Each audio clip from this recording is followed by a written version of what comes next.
BRS మాజీ MLA Peddi Sudarshan Reddy ప్రాణాలు కాపాడినటువంటి డాక్టర్లకు ముందుగా థ్యాంక్స్ చెప్పుకోవాలి.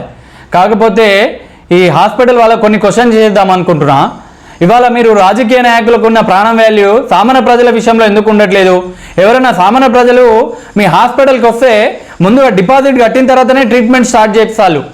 ఎందుకు ఈ వ్యత్యాసం? ఇక ఆరోగ్యశ్రీ విషయానికి వస్తే ఇక చెప్పనక్కర్లే, డాక్యుమెంటేషన్ పూర్తిగా కంప్లీట్ అయిన తర్వాతనే ట్రీట్మెంట్ స్టార్ట్ చేస్తారు. అంతవరకు వాళ్ళ ప్రాణాలు పోయినా సంబంధం లేదు. అంత దారుణంగా అయిపోతున్నది. ఇక గవర్నమెంట్కి కూడా కొన్ని క్వశ్చన్ చేయాలా. ప్రైవేట్ హాస్పిటల్ అయినటువంటి యశోద అపోలో హాస్పిటల్లో దొరికే ట్రీట్మెంట్ గవర్నమెంట్ హాస్పిటల్లో ఎందుకు దొరకట్లేదు? ప్రైవేట్ హాస్పిటల్లో ఉన్న డాక్టర్లు గవర్నమెంట్ హాస్పిటల్ ఎందుకు ఉండట్లేదు? గవర్నమెంట్కి ప్రజలు ట్యాక్స్ కడుతున్నారు కదా, మరి ఎక్కడ లోపం జరుగుతున్నది ఇక్కడ? ఇవాళ ఆయన రాజకీయ నాయకుడు కాబట్టి గ్రీన్ ఛానల్ వేసి 2 గంటలు హైదరాబాద్కి తరలించారు. మరి అదే సామాన్య ప్రజల విషయంలో ఇది పాసిబుల్ అవుతుందా? కాదు కదా.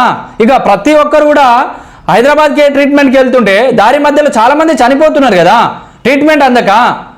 ఇవన్నీ ట్రీట్మెంట్ గవర్నమెంట్ హాస్పిటల్లో మండలంలో ఎందుకు దొరకట్లేదు? డివిజన్లలో ఎందుకు దొరకట్లేదు? వాళ్ళకి నియర్ బై హాస్పిటల్ ఎందుకు దొరకట్లేదు? మరి ఈ తరహా ట్రీట్మెంట్ ఇప్పుడున్న జనరేషన్లో ప్రస్తుత రోజుల్లో రోగి అంటూ మనిషి అంటూ లేడు ప్రతి ఇంట్లో. ఈ ప్రతి ఒక్కరు హైదరాబాద్కి ట్రీట్మెంట్కి వెళ్తుంటే ఇక ప్రతి ఒక్కరు ప్రైవేట్ హాస్పిటల్లోనే ట్రీట్మెంట్ చేసుకుంటే వాళ్ళ ఆస్తులు అమ్ముకోవాల్సి వస్తున్నది. గవర్నమెంట్కి ట్యాక్సులు కట్టి ఏం లాభం? ఏందో ఏమో ఇంకెప్పుడు మారుతుంది భయ్ దేశము. ఇవాళ రాజకీయ నాయకులకు ఉన్న ప్రాణం వాల్యూ సామాన్య ప్రజలకు ఉండట్లేదు.